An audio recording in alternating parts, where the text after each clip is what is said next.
Salut tout le monde, c'est Aude de Haute Couture et aujourd'hui on se retrouve pour, ma foi, quelque chose que ça faisait longtemps qu'on n'avait pas fait, une couture accompagnée et on va en profiter pour modifier un patron. Pourquoi pas?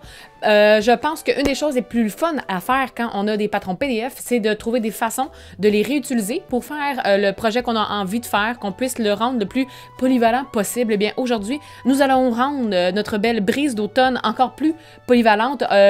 C'est par accident que j'ai découvert ce que j'avais envie de faire. C'est avec ça qu'on part aujourd'hui. On va aller chercher notre patron brise d'automne, nos tissus confortables et on va pouvoir partir ça maintenant.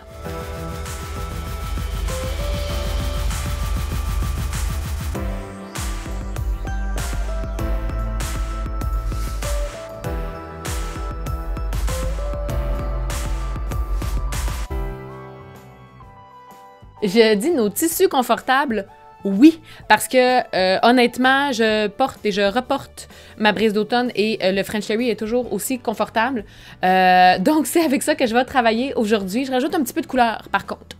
Et je dis un accident aussi parce que quand Anne et moi on a développé le patron brise d'automne, naturellement on s'est fait des tests pour nous, hein, c'est tellement pas le fun de devoir faire de la couture pour nous-mêmes. Et en faisant les tests, j'ai essayé naturellement ma grandeur et j'ai essayé la grandeur de Anne pour voir un peu dans la gradation, la différence de mensuration, bref.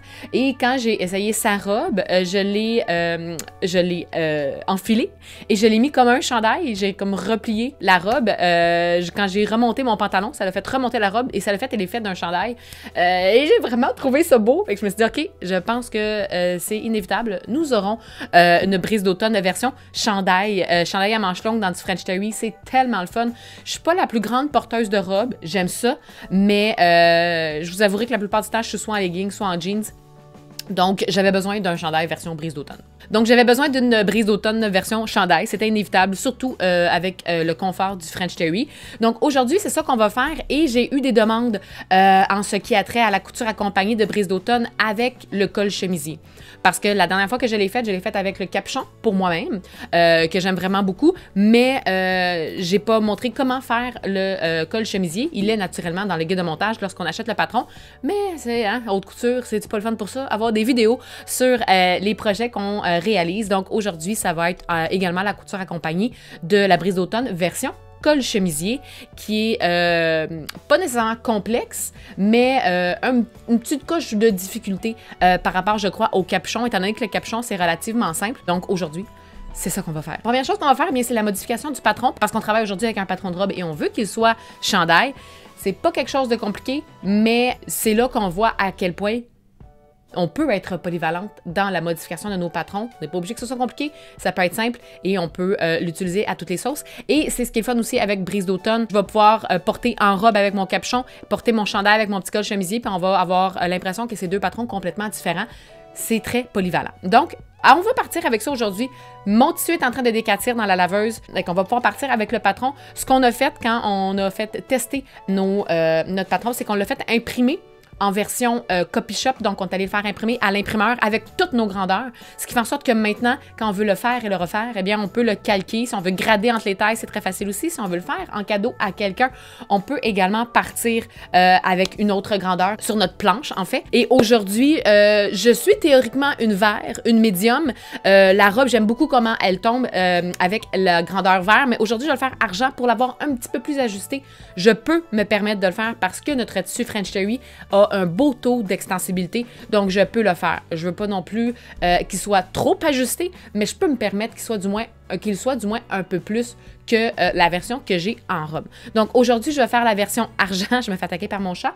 Aujourd'hui, je vais faire la version argent, même si habituellement, je ferais la vert. Et je vais faire le col chemisier, comme j'avais dit, et la manche lanterne.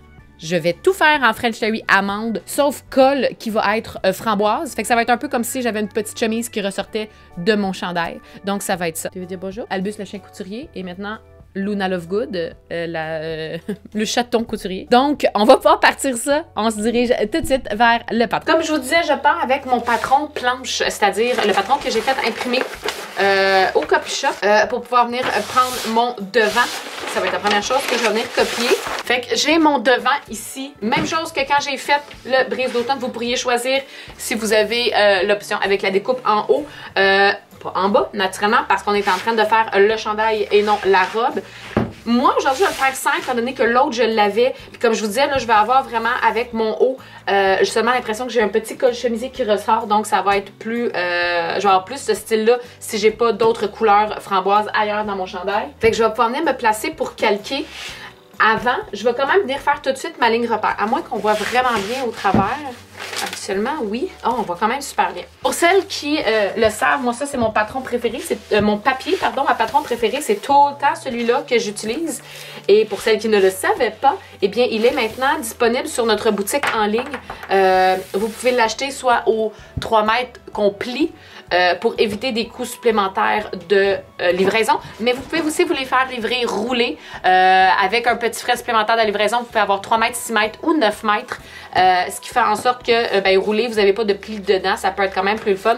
Si c'est ce que la seule chose que vous avez dans votre commande, eh bien vous avez les frais supplémentaires de base réguliers qui sont inclus donc dans le prix des papiers roulés. Mais si vous achetez d'autres choses, vous allez avoir donc, parce qu'ils viennent en 2 boîtes. Celui-là, il vient dans une boîte séparée. Bref. Ce papier à patron-là reste mon papier préféré quand vient le temps de faire du patronage. Il est assez épais pour bien se tenir et pas se déchirer à chaque fois que j'efface, mais assez transparent pour être capable de voir au travers quand je viens calquer comme aujourd'hui des pièces. Ce que je trouve vraiment bien, c'est le meilleur des deux mondes, c'est le meilleur papier à patron. Je vais aller me chercher des petits poids pour tenir tout ça en place, puis après ça, je vais pouvoir venir calquer. Comme je vous disais, je vais faire le argent. Donc je sais, moi, le argent, c'est la deuxième ligne, c'est le pointillé régulier. J'ai ma poitrine, ma taille ici et mes hanches. Et c'est avec ces 3 repères-là que je vais pouvoir déterminer où est-ce que je veux que mon chandail arrête. Vous avez 2 options en fait. Moi, je vais le faire selon mes repères de taille et de hanche. Moi, je vais me fier à mes repères parce que je le sais que ça va bien tomber sur moi. Je sais que mes repères sont bien placés par rapport à mes hauteurs de taille, poitrine, hanche. Sinon, ce que vous pouvez faire, c'est prendre la ligne de col et d'encolure qui arrive quand même haut au cou. Et vous pourriez déterminer à partir de votre médiane devant la longueur. Vous pourriez calculer à partir de la base de votre cou jusque où sur votre médiane devant vous le voulez long. Les 2 options sont bonnes. Je vais venir le mettre 6 pouces sous la taille. Je pense que ça devrait être pas pire. Il faut pas que j'oublie de prendre en considération que je vais avoir ma bande d'ourlet qui va être 2 pouces de large, ce qui fait en sorte que mon chandail va arriver... Bonjour Luna.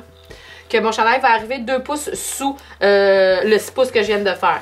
C'est à prendre en considération. C'est pas grave en ce moment si vous le faites un petit peu trop long. Vous pourrez toujours revenir sur votre décision si tel est le cas. Moi, c'est ça que je vais faire. C'est quand même facile à faire.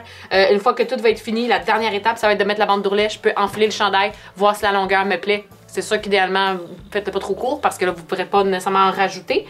Mais en l'essayant, si jamais il est trop long, vous allez pouvoir le raccourcir à la longueur voulue. Si jamais vous êtes vraiment pas sûr, je vous conseille dans ce cas-là même d'attendre de faire le patronage de la bande d'ourlet parce que peut-être que la longueur, dans le fond, la circonférence de la bande d'ourlet va changer. Je vais commencer par tout venir tracer, puis après ça, mon repère de 6 pouces est fait sous la taille. Je vais pouvoir venir faire également mon ourlet.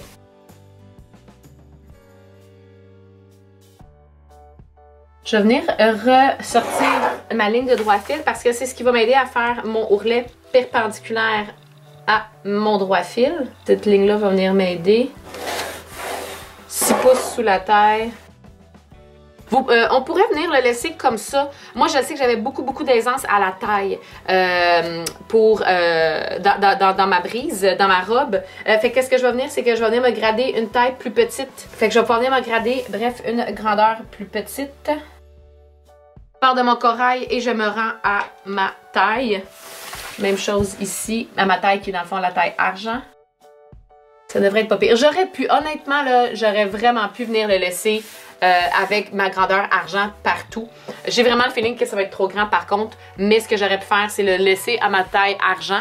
Et en bout de ligne, quand je serais venue l'essayer avant même de venir poser ma bande d'ourlet, donc pour vérifier ma longueur et pour vérifier ma largeur, j'aurais pu attendre de poser ma bande d'ourlet, venir essayer. Si c'était trop large, j'aurais pu venir coudre, enlever ce qu'il y avait de plus et venir voir si ma longueur est bonne. Mais je le sais, je me connais, je connais mon corps, je le sais que je vais avoir besoin de faire une gradation à cet endroit-là. Donc, je le fais tout de go. Je vais venir me rajouter une valeur de couture dans le bas. Les valeurs de couture de ce patron-là, c'est 3/8. Fait que je vais venir m'ajouter 3/8 dans le bas. Mon encolure en haut, je m'assure d'avoir naturellement celle du haut qui est le col et l'encolure. Si jamais vous vouliez faire le capuchon, bien on va prendre l'encolure un petit peu plus profonde ici. Mais moi je fais le col chemisier donc j'ai besoin de l'encolure d'en haut. C'est tout ce qu'on a de besoin. J'ai rapporté mes crans d'emmanchure. J'ai des crans latérales aussi que je pourrais venir reporter comme ça ici. Je vais pouvoir couper comme ça mon devant et passer à la prochaine pièce.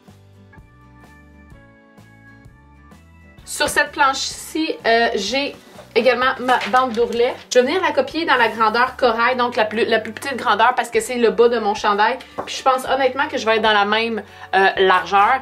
Peut-être que je vais devoir à la rapetisser, mais c'est sûr que je n'aurai pas à l'agrandir. Fait que je vais prendre celle-là, puis au pire des cas, je vais la rétrécir si jamais j'en ai vraiment besoin, mais je suis pas certaine. Fait que je vais juste venir me replacer. Donc, je viens de tracer ma grandeur corail. Après ça, j'ai mon poignet ici. J'aurais mieux placer mon autre pièce.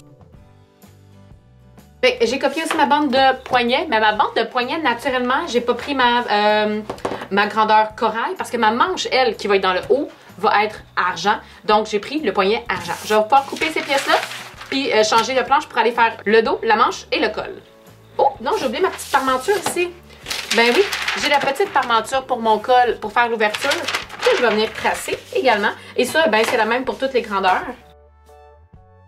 Ça va être important de faire la petite marque à l'intérieur qui va être pour venir marquer sur ma pièce de tissu.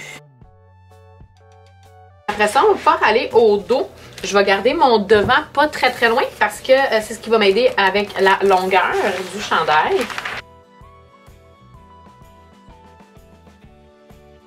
Quand j'ai fait le dos, je vais juste venir chercher le devant. Venir me placer sur ma latérale. Puis je vais venir me faire une ligne au bas sans ma valeur de couture. Je vais rajouter ma valeur de couture après. J'oublie pas que je viens à ma corail parce que je fais ma gradation. Et rajouter ma valeur de couture. Puis je vais venir couper ça. Après ça, je vais aller placer mon patron pour pouvoir aller faire ma manche lanterne. Fait que je vais copier ma manche. Je la fais dans le argent parce que le haut de mon chandail est tracé dans la taille argent. Puis en traçant ma manche, je vais venir transposer mes crans que j'ai dans mon emmanchure. Ici, l'épaule et le double ici. Puis la seule pièce qui va me rester, c'est le petit col que je vais aller faire tout de suite. Fait que toutes nos pièces de patron sont faites. Je vais pouvoir ranger ça, aller chercher mon tissu et couper toutes mes pièces. Fait on va pouvoir commencer avec les manches. Comme je disais, je fais les manches lanternes, donc je vais avoir aussi je vais avoir une étape supplémentaire à faire comparativement aux manches droites. Dans l'autre vidéo couture accompagnée de brise d'automne, je fais la manche droite, je mets la poche, je mets les empiècements qu'on a là avec des vagues dans le haut et dans le dos et je fais également le capuchon. Pour ces étapes-là, je vous suggère d'aller voir l'autre vidéo également. Fait que sur chacune de mes deux manches, je vais venir dans le bas, me faire des fils de fronce. Je vais venir froncer dans le bas de la manche là. Je vais me faire un fil de fronce à 3/8 pour venir froncer et ensuite mettre mon poignet. Fait que je vais aller faire ça à ma machine droite. J'ai allongé mon poing au maximum. Je me laisse des grandes tiges de fil l'autre côté. Puis mon fil de canette, je l'ai mis d'une autre couleur. Ça va être plus facile à venir froncer par après. J'ai une aiguille Jersey 92. Ça va être suffisant pour pas mal tout le projet. Je m'en viens faire ma ligne de fronce à 3/8 dans le bas. Et je me laisse d'autres longs fils dans le bas, de l'autre côté, pardon. Et je vais venir faire naturellement sur les deux manches. Et après, dans le bas, je vais venir froncer avec les fils que je viens de faire. Puis je veux que le bas de ma manche, au final, mesure 9 pouces 3/4. J'aurai pas beaucoup à froncer. Moi, ce que j'aime bien faire, prendre mon fil de canette et de froncer là, pour avoir la bonne largeur. Donc 9 3/4 comme je disais. Comme ça ici. Et tout de suite, je pourrais venir faire des petits nœuds dans mon fil de fronce. Donc mon fil de canette, mon fil d'aiguille, je vais venir me faire 2 nœuds de chaque côté. Comme ça, le froncé est déterminé. Dans le fond, la largeur que je voulais avoir mes fronces, c'est déterminé. Et après ça, je vais pouvoir venir répartir mes fronces du mieux que je peux pour pas avoir tout froncé à une place puis pas froncer du tout à une autre. Je m'assure que je suis encore correct. Et je vais venir faire la même chose sur mon autre manche.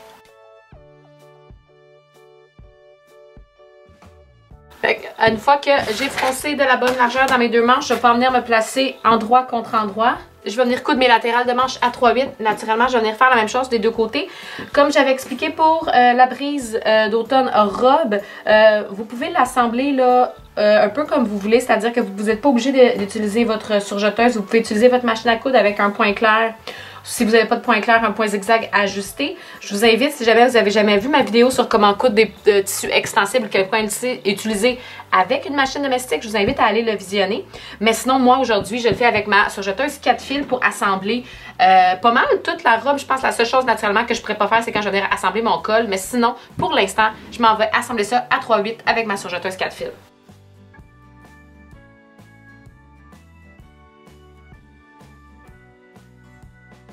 Je vais avoir mes deux bras ici. Je vais tout de suite aller chercher mes pièces de poignet pour les assembler. Je vais venir me mettre endroit contre endroit pour coudre les petits côtés. Donc, mes deux côtés ici. Une fois que mes deux petits poignets sont faits, je vais pouvoir me remettre envers contre envers. Je vais les plier en deux dans le long sens. Ça, naturellement, je vais venir le mettre dans le bas de la manche. Je vais venir me mettre à l'intérieur et je vais aligner mes coutures de poignet, donc la couture que je viens de faire, avec ma latérale de manche. Et après ça, je vais étirer mon poignet pour qu'il ait la même circonférence que le bas de ma manche qui est froncé. M'épingler et je vais aller surjeter ça. Je vais venir placer la manche en dessous, donc sur mes griffes. Puis je continue à étirer mon poignet pour qu'il soit de la même longueur que ma manche. Et je m'assure aussi que ce que j'ai froncé n'a pas... des fois, vu que c'est froncé, là, ça a tendance à venir rentrer vers l'intérieur. Fait que je m'assure de toujours être bien bord à bord. Et je couds.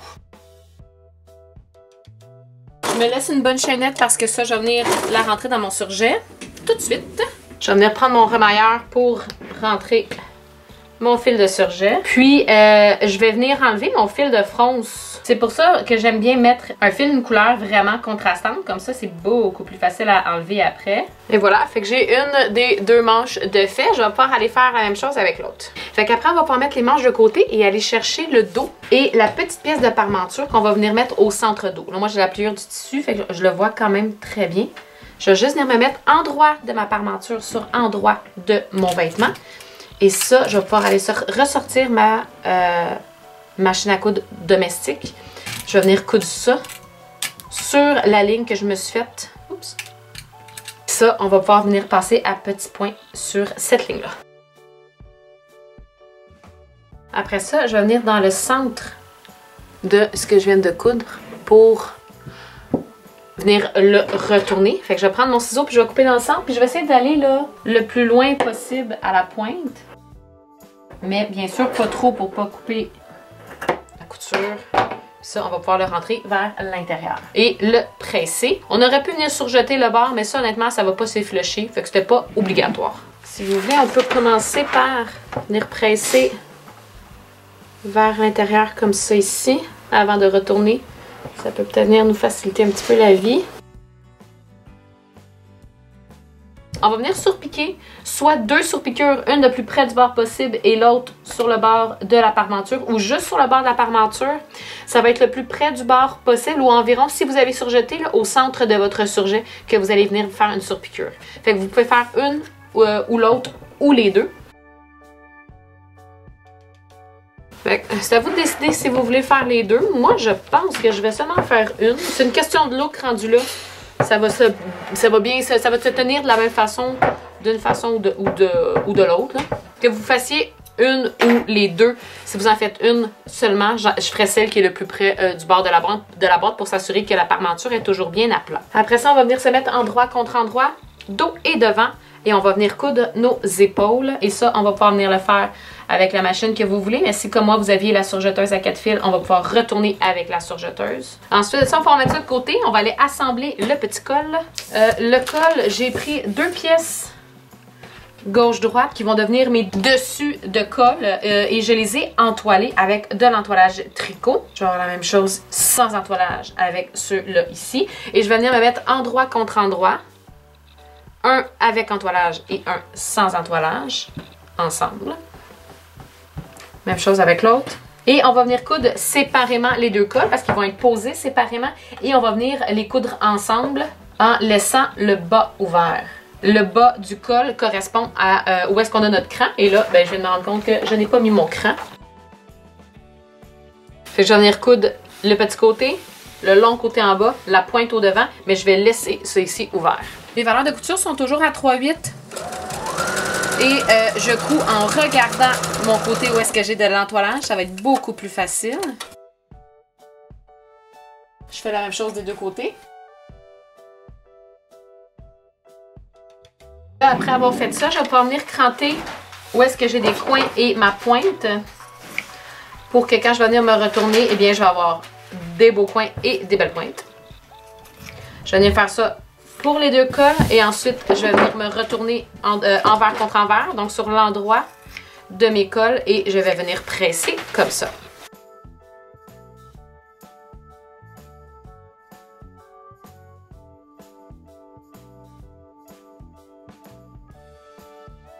Une fois que les deux petits cols sont pressés, on va pouvoir aller faire une sous-piqûre pour que tout ça se tienne bien en place.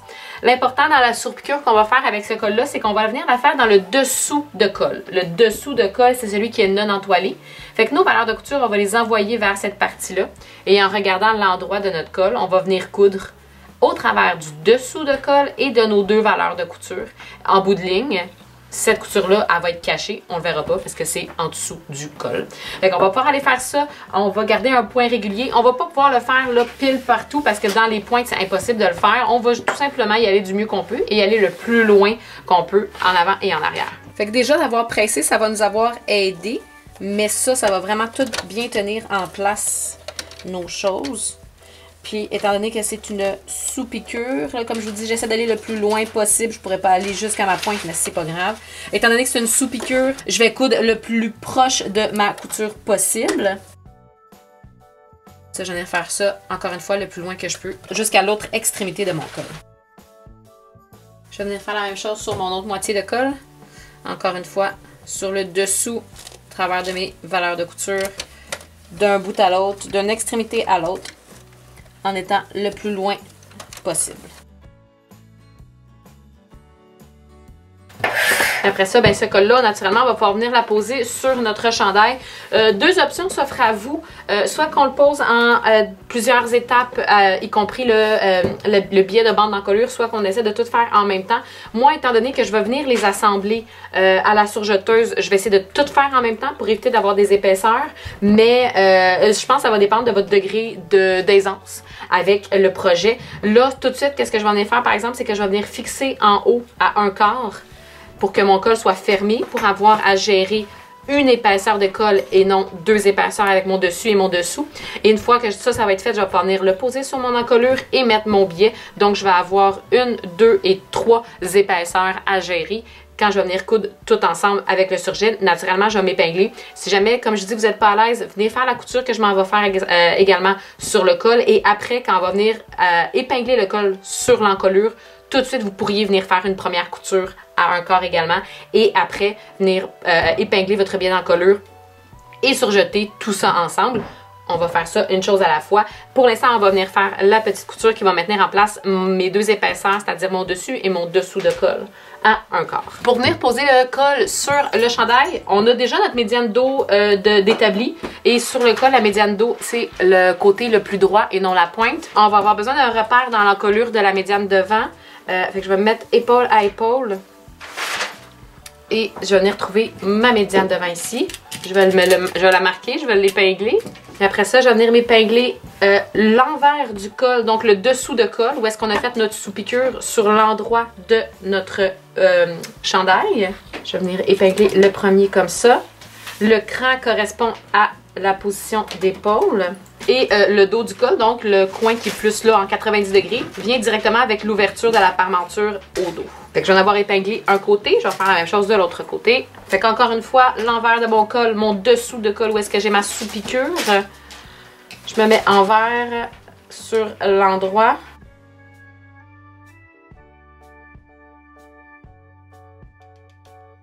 Ensuite de ça, je vais pouvoir venir prendre ma bande d'encolure. Ça, dans le guide de montage, c'est marqué au départ, la première page de Minute Papillon. Et on avait à se couper un 30 pouces par 1 pouce écart.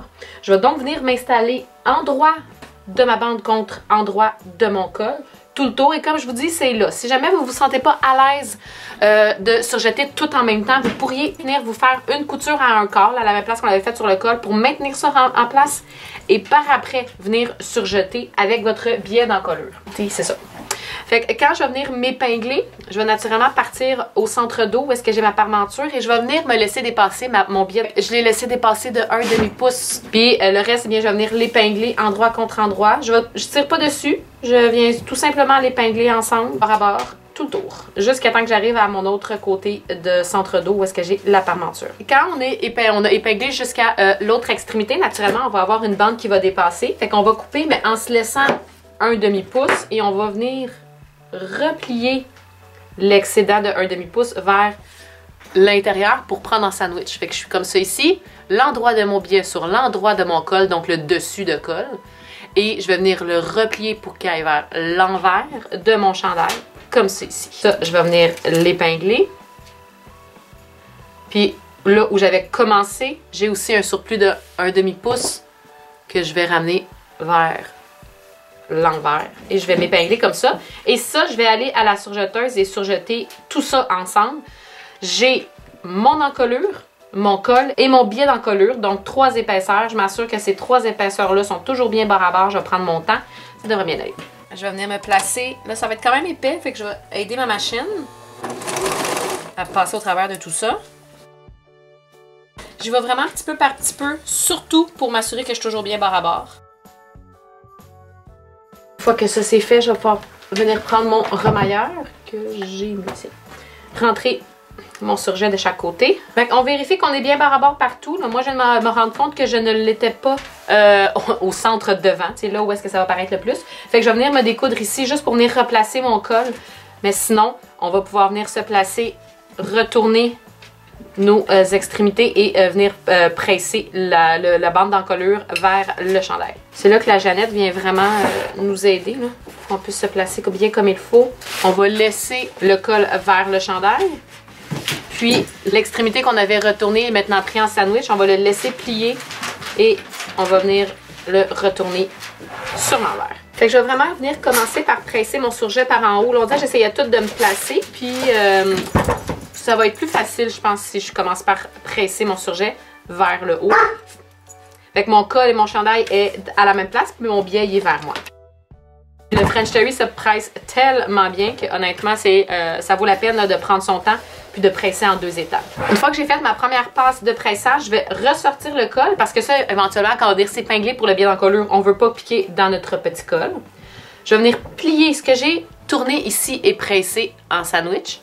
Je vais le défaire pour le rentrer de 1/4 et le retourner. Puis après ça, je vais venir me placer vers le bas. Comme ceci, je m'en viens vers le bas. Et vous pouvez venir presser, puis on va s'épingler. Fait que ça, je vais venir faire ça tout le long. On va venir, dans le fond, envelopper notre surjet. Tout simplement. On vient s'assurer qu'on n'a pas de pli en dessous.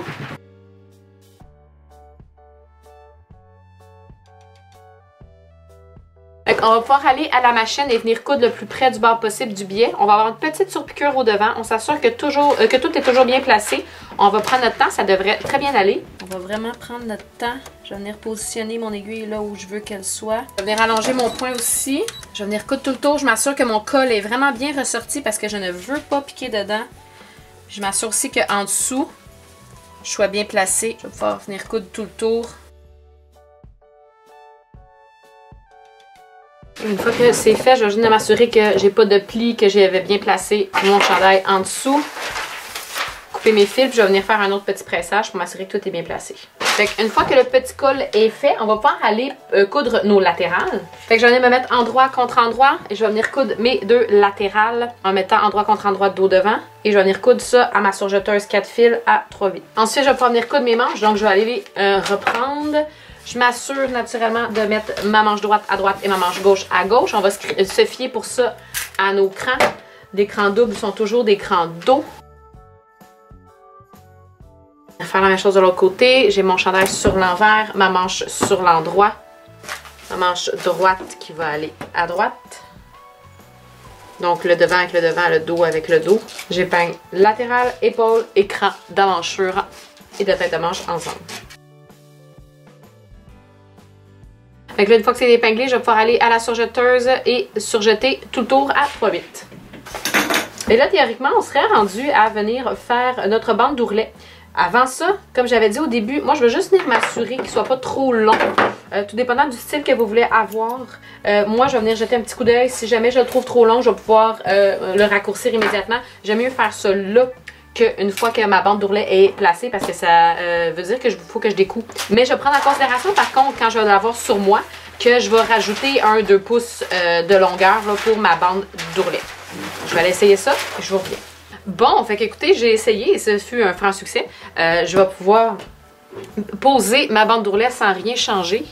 Puis même pour la grandeur, tu sais, au début, j'étais peut-être un petit peu inquiète parce que j'ai pris une mensuration en dessous de la mienne pour avoir quelque chose un peu plus ajusté parce que je savais que sans qu'il soit trop grand, ma brise, elle avait l'aisance que je voulais. Mais pour ce chandail-là, je le voulais différent et c'est parfait. Je suis bien contente. Fait que je vais pouvoir aller apposer, bref, ma petite bande d'ourlet.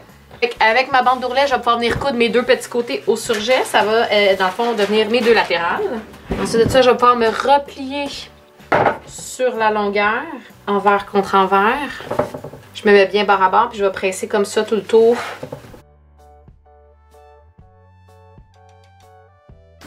Ça, je vais venir m'installer naturellement dans le bas de mon chandail, endroit contre endroit. Je vais venir commencer par me placer avec mes deux latérales. Après ça, on va vouloir que nos bandes d'ourlet aient, en étirant, la même longueur que notre ourlet de chandail. Je vais venir m'épingler à ma médiane devant et à ma médiane dos. Puis au fur et à mesure que je vais surjeter, je vais étirer un petit peu mon tissu légèrement pour qu'ils viennent prendre les deux la même longueur. Je vais aller surjeter ça à 3/8.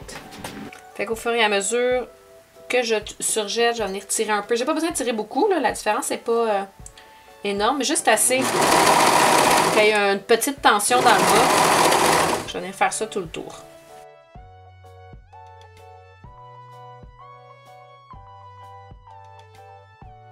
Je vais rentrer mon surjet avec mon remailleur et presser ma bande d'ourlet vers le bas.